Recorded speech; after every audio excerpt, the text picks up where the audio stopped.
We all want two things, and that's the home to sell as quickly as possible and for the most money as possible. The market doesn't lie. When there's still going to be plenty of business out there, but it's going to be for the skilled agent that takes action. That's really where the rubber meets the road.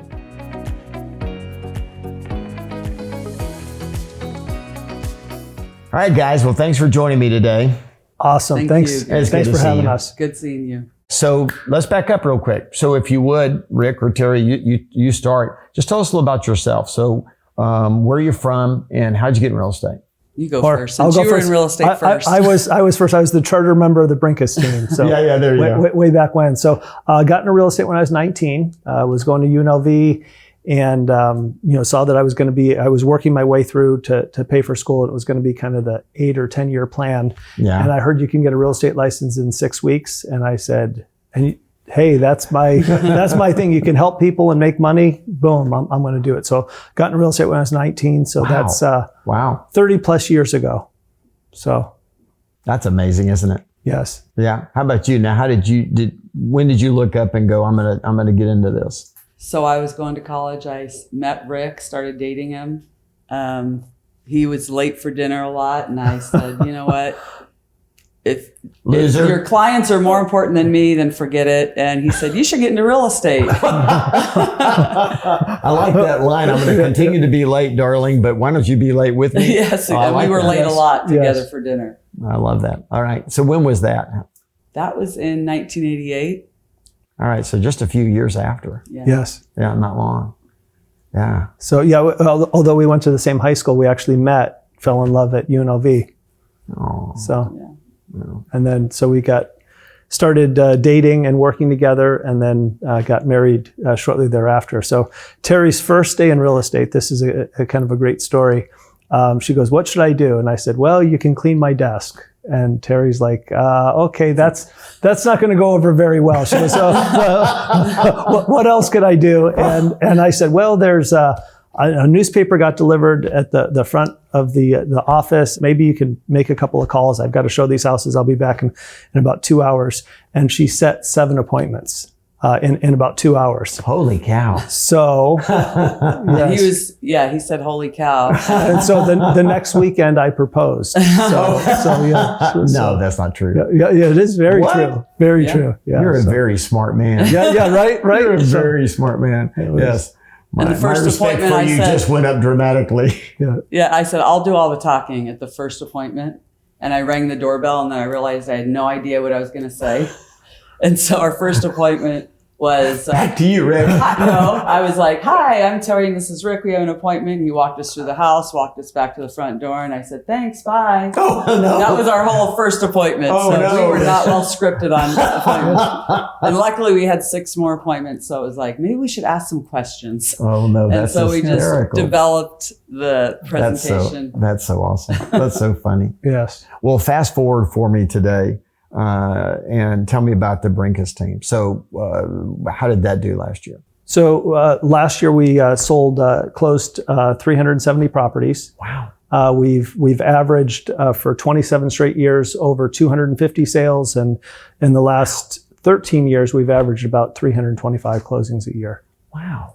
And our kids are now on the team. Yeah, that's so awesome. We have really great people on the team. And your great kids are awesome. Brianna won 30 under 30. I know. For the How about nation. that? How about that? So for proud of her. NAR, so proud of her. And then she just got for the local association. She was 40 under 40 for our local association. So yeah, just amazing. And then you can't beat that. Yeah, and those boys are going to have to hustle. Yes. And Gavin did wonderful. If they're listening, get after it, boys. Yes. So Gavin's on our team as well. He's an ISA. Yeah. Last year, set appointments for 156 either listings or buyers that ultimately closed.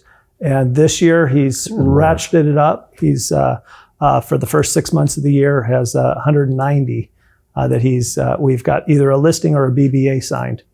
So for he raised 6 months, so that's pretty good. That's pretty amazing. And then Trent's our youngest. He just graduated high school. He's going to be attending UNLV in the fall, and we'll give him a couple of years before joining the team. So that's so great. That's so proud of him. Yeah, you got to be proud. Yeah, that's so cool.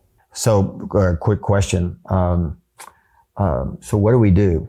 So we could, like we were talking earlier, the three of us have known each other a good while. Yeah. And I have just so much respect and appreciation for both of you at so many levels. Oh, thank you. And we could talk about everything, but we're not going to do that today. What I want to ask you is very straightforward, just a simple question, and that is market shifting. It is. And you've seen a couple. Yeah. You've really experienced some highs and lows. What do you do? What does it take to thrive in a shift? Well, you shift. Okay, let's talk You read about the that. shift book. Pretty much it's all in there. And you hire a coach. You lean into learning relationships to see what's working, what's not. I think it's 90% mental. Yeah. First, you need to find out, okay, what's happening? What's the shift? And it's not like it happens all at once. You can feel it. You've been saying for a while that the market's going to shift. It's coming, sure. So you prepare. And so it's mental. First, you have to get your head straight. And what do we need to do? And that we can do it. And if it doesn't work, you adjust and change rapidly. In this market, it's all about getting the listings priced correctly. Mm-hmm. That's and right. Instead of chasing it down and educating the sellers and helping them understand, even though their neighbor just closed escrow and they had 15 offers in the first hour, that's not That market's today. not there anymore. Well, when you said chasing the market down, what do you mean? Well, if the prices are going down, if you're the best price and you look the best, you're going to be the highest sale in another 30 days. That's going to be the highest sale that there was, even though you were asking the lowest. So Yeah, it's an interesting pricing philosophy, right? You have choices when you sell your house. One is you could price it at the top of the market, right? I'm going to make up a price, $400,000. And let's just say that would be the going price for that property. Mm-hmm. You could price it at $400,000, or you could price it at slightly less than that, right? Sure. $390 even. Yeah, and that seems counterintuitive to sellers, though, right? Right. It's an education process. So we monitor a couple of different dynamics. What's the total number of listings in the area? Is it going up? Is it going down? So when markets shift, 3 or 4 things happen. Inventory increases. That's right. Sales go down. Right. Days on the market get longer. That's right. And then kind of the final phase is prices start to soften. So some people, they'll be saying, yeah, well, inventory's increased in my area, but prices aren't going down. Well, if these first 3 are happening, the 4th one's going to happen. That's exactly right. And someone said it really well when they said that when you're in the beginning of a shift, the sellers are living 6 months in the past. They are. And the buyers are living 6 months in the future. So they already expect the prices to drop. The seller is still believing that they just got in under the wire, and they don't want to drop their price. So what do you say to them, Rick? Yes. So Gary, we monitor a couple of things, and it's showing. So at the listing presentation, it's managing expectations. Okay. If you think it's going to sell in 7 to 10 days and it takes 6 weeks to sell, you're going to be disappointed. Yeah. If you think it's going to sell in 2 to 3 months and it sells in 45 days, you're going to be excited. So it's managing their expectation. Both houses sold in 45 days, but somebody's disappointed and somebody's happy. So what we say is we will know our marketing works. Our marketing works 100% of the time. The only thing we're testing is how the market perceives that price. And if we're price competitive, we're going to have 2 to 3 showings a week. We're going to get an offer about every 2 weeks to 30 days. Gotcha. Now, Gary, the opposite of that would be we're on the market 2, 3, 4 weeks, and we've only had 1 showing. Or worse, we've had no showings. In that case, the market's saying we need a little fine-tuning price adjustment. And that's what you're referring to, Terry, and that idea that all of a sudden you only have one shot at a first impression. And once you've priced and the market rejects that, now you're what you said. You're chasing the market down. And now you're just going to be reducing. And once you're into that cycle of reduction, that's a different cycle than pricing to where the market will be next and go ahead and selling and getting out, right? Sure. Yeah. So yeah, and if you monitor week by week, which we've done, and we've done that for 15, 20 years, what's the inventory, what's the days on the market, how many price reductions are happening. If you're monitoring all these, you can see a shift right as it's happening, and you can see is the market better or worse today than it was last week or 2 weeks ago. And then it allows you to, kind of in an educational process, you can educate that seller so they can make good informed decisions so they can get the home sold. Wouldn't it be true? And I just said that in a leading way, and I apologize. But the way I think about it is, the second that we realize that inventory goes up, days on market get longer, there are fewer buyers that are going to be active in the market. If that's all true, like you said, Rick, then we're going to see prices soften. We know that's going to happen. We don't know to what degree. But wouldn't it be true to tell the seller, so you have a decision to make? You can wait and ride it all the way to the bottom and then ride it all the way back up. That could take a year, 2 years, 5 years, right. 7 years. The Great Recession, it took right at 7 years for that. So if you want to get out of your property for the best possible price, I'd go ahead and let's come under the market now and get everybody to look at your property and see if they'll make us an offer. That's the best way for you to get out of that. And remember, the market you sell in is the market you buy in. So the sooner that you can get out of this property, it allows you then to have so much more choice, right? At possibly better prices than you would have had 6 months ago. Yeah, it's all relative. Isn't that right? Oh, absolutely. Sure. Oh, yeah, absolutely. Because they have more choices today than they would have had 6 months ago. Oh, my right. gosh. So you're exactly right. They're going to buy in the same market that they're selling in. And we try to, on a listing presentation, really educate them. We use a lot of graphs, a lot of charts. Anytime there's an article in the newspaper, we bring those to kind of educate them. And then the same thing, rather than us telling them this is where the market's going, based on this, where do you think the market's going? Or if you were a buyer, Gary, based on this information, what would you think about the market? See, I love that. I You think have to bring the evidence to the table, so it does the heavy lifting for you. Yeah, that's so smart. It's so smart. One of the dangers that we have to watch is we kind of understand this really well, but you don't really tell yourself. I mean, you don't really tell yourself. You don't really tell your way into changing someone's mind, right? Mm-hmm. You present them, like you said, you Sure. present them with the data, the market data. The market doesn't lie. Right. This is what's happening, right? Mm-hmm. And showings is the leading indicator for what's coming. That's exactly Isn't right. that right? Sure. So we show them this data, and then we say, if you were a buyer, what would you think? Because right now we have to market for buyers and how they think right now, right? And where do you think the market's going to be in 6 months or in 3 months? That's and right. depending on how quick it's moving, where do you think it's going to be in 30 days? Yeah, that's exactly right. And switching gears just a second, doesn't that get back into staging a little bit and the cleanup or the presentation of the property?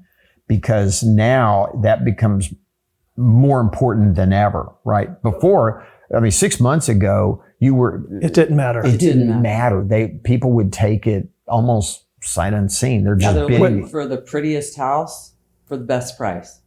That's right. That's exactly Six right. months ago, they'd waive inspections. They do all kind of waive appraisals because it That's wasn't right. going to appraise at that price. Yeah, that's right. And now it's very relative. Yes, sellers, we encourage sellers to keep the escrow together.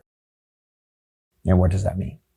If the inspection comes back and they ask for $5,000 in repairs, if it's been in escrow for 2 or 3 weeks, they might want to consider that instead of putting it back on the market and trying to they're get it. buying the house back for $5,000. Yeah, that's exactly right. That actually happened to Mary and I. We sold a property in another state, and we're moving that to another property, and we put it under contract, and the seller got horsey with us on the inspection, and the market was doing this, and we used that as an opportunity, and we walked away and got a much better deal.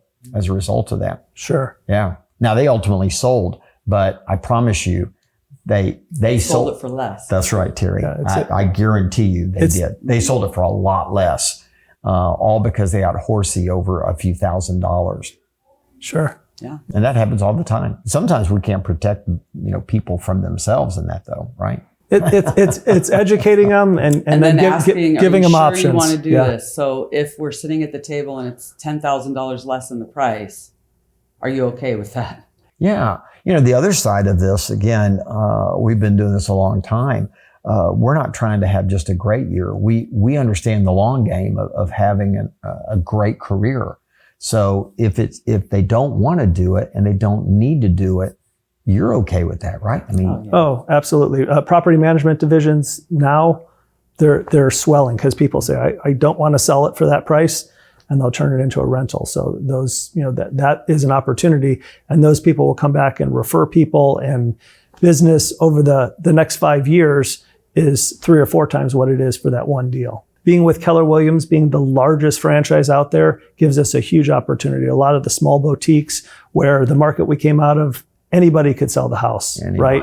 Now they're going to want somebody that has those referral networks, that has the tools, more and more popular. We're getting a lot of call-ins that said, hey, I tried it with this other company. It didn't work. Can you come out? We want to talk to you. Yeah, that's so right. It's super important. So let's wrap this up. So if you were giving me advice, just sit back for a second and think about it. So we've talked about mindset. We've talked about leading with data. What else? Your staff needs to be able to shift their dialogue. I mean, before it was, we're just presenting offers. Okay. And now you're building a deeper relationship with the seller because you're going to be with them a much longer period of time. That's right. And it's making a connection with them and understanding them and understanding their motivation more than anything.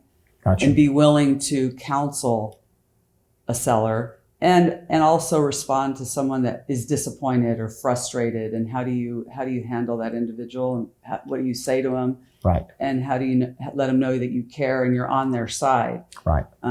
Because they're hearing it from other people that you're selling it too low. My house sold in 2 days. Oh, and yeah. So you're really a counselor. Your staff has to learn how to do that if they're going to be communicating with the client.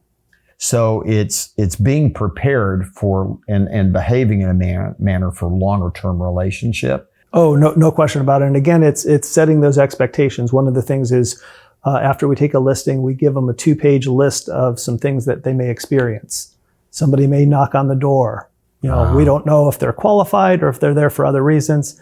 Tell them to call me. My name's on the sign, right? You're going to have family and friends. They're going to want to give advice. Oh, your home, Gary, it's so nice. It should sell for way more than $400,000.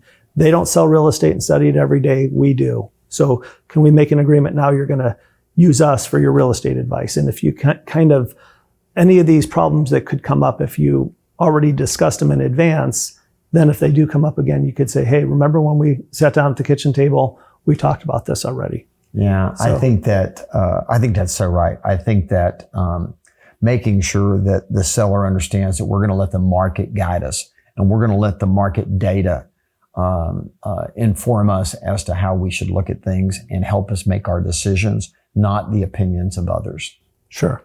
Yeah, that's the challenge. And we do one other thing that's kind of really helped us is the last page that we sign with them is a change order, kind of predicting the future, and says, Gary, this last page kind of asked me to predict the future. And, I'm not so good at that. But we're listing it at 400,000 using your number before. Hopefully it sells at that. And, next time we talk, we're discussing an offer. But if we get 3 weeks down the road and it hasn't sold, the market's probably saying we may need a little fine tuning adjustment. So I'm going to suggest we go to 390 and we try to get 3 tiers on that. And then 3 weeks after that, maybe go to 380, and 3 weeks after that, go to 370. And I already have it filled out. And most of the time, about 80% of the time, they're going to sign that as written. If they don't sign it, we just draw a line through it saying seller will not adjust at this time and have them sign that. So when they're speaking to our assistant later or our listing manager later, and they blame the empty chair of, Rick told me I could get 400, then we could pull that out and say, well, do you remember him discussing the adjustments with you? Just so we have that, eliminates a lot of problems later, especially with the staff, because they end up getting upset with Rick or disappointed that Rick set a price at 400 and it's not going to sell, or whatever listing agent. And it's nice to have that in the file, so they have that as ammunition to have that discussion with the seller. I think a lot of real estate agents would be nervous or afraid to pre-suggest to suggest adjusting in advance.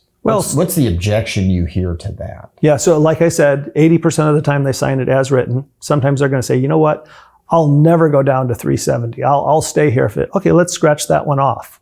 Or Rick, gosh, 3 weeks, is that really enough marketing time? Could we go it a little longer and then just scratch it off and make it 4 weeks or 5 weeks? So we either make an adjustment and then, 80% of the time they're going to sign it as written. 10% of the time we make an adjustment, and 10% of the time they're going to say, let's have a conversation about it. But it allows us to, if they did agree to it and we've had no showings in 7 to 10 days, they call, hey, what's going on?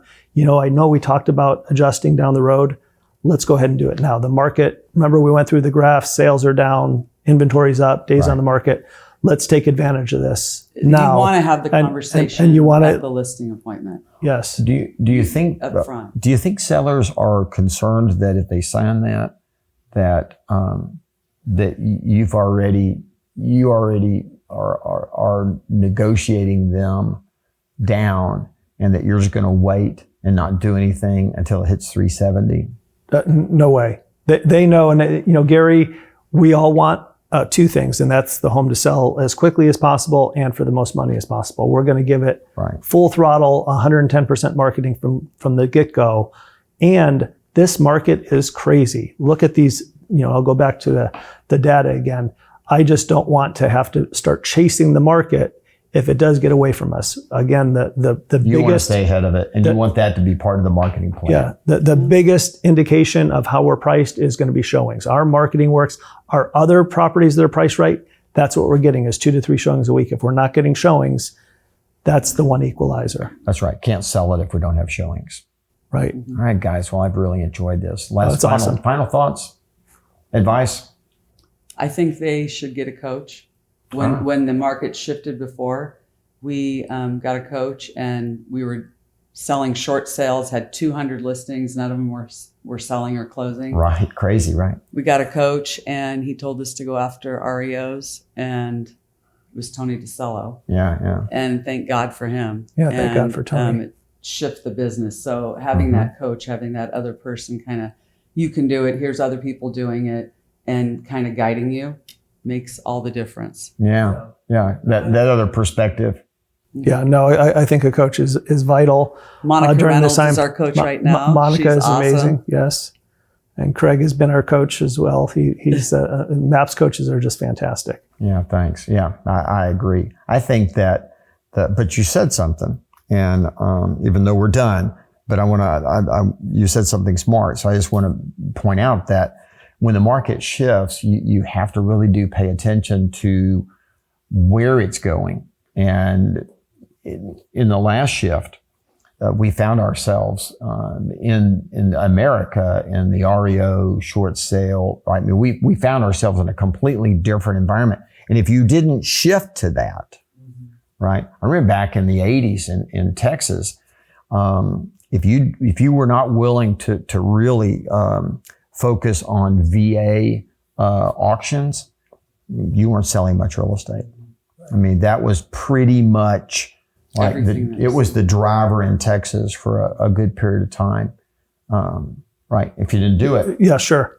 Yeah, that's exactly. You were left behind. That was the only segment of the market that was there. It was the only segment that was there. It was pretty big. I mean, one of the mistakes that people make is the newspaper, the TV will only talk about the bad side of the market. Right. And what they don't say is that we still had 5,000 sales last month in this area, or 10,000, right? They don't talk about that. If you watch the news, you'd think nobody's buying, nobody's selling, and they don't realize that people are still going to do business. Right. They are going to still do business, and it will be a bigger number than you ever imagined. And there's Right. always opportunity in a shift.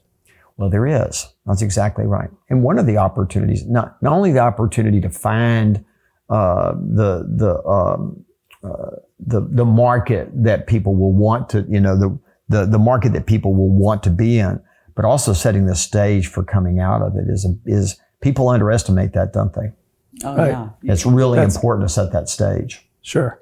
That's the fun time when the market takes that turn. But we better strap in and buckle up. We don't know how long this is going to be. That's right. With interest rates rising in the foreseeable future, it looks like that pool of buyers is going to be shrinking a little bit. So It will. And yet there will still be plenty of business in order to make the minimum living that we need to make while Absolutely. we set the stage. Right? You've learned that. I mean, Oh, that's yes. that's the thing I want everyone to hear is that, yeah, there'll be agents that won't do the work. What does someone say?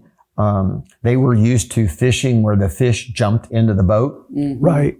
And now you actually have to be a fisher person. You got to get out of your comfort zone and do things a little bit differently. We're heading into a skill-based market.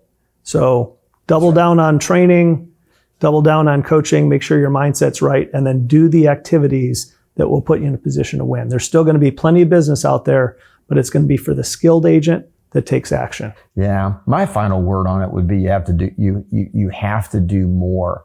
If it took you talking to, I'm going to make these numbers up, but if it took you talking to 10 people a day in order to hit your monthly sales number, in this market, it might be 20 people a day. That's exactly right. And if that's the case, and it takes you, pick your number, an hour to an hour and a half to talk to and to find an additional 10 people to talk to, then your day's just got an hour and a half longer. Or they didn't because you don't have as much showings and listings on the backside, but you have to add that extra people connecting time, don't you? I mean, that's really where the rubber meets the road. Oh yeah, we have to double our listings. That's what Terry and Monica, our coach, are talking with us about is the listings we were carrying. That's not going to get us through. We have to double the number of listings we have.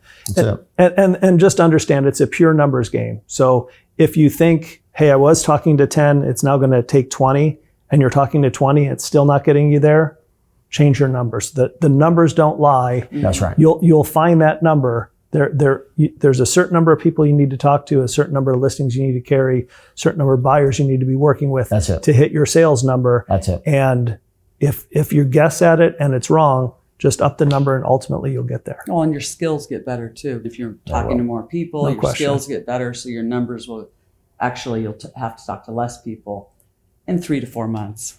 Yeah, right. Right, That's because your the skills benefit of it. You're exactly right.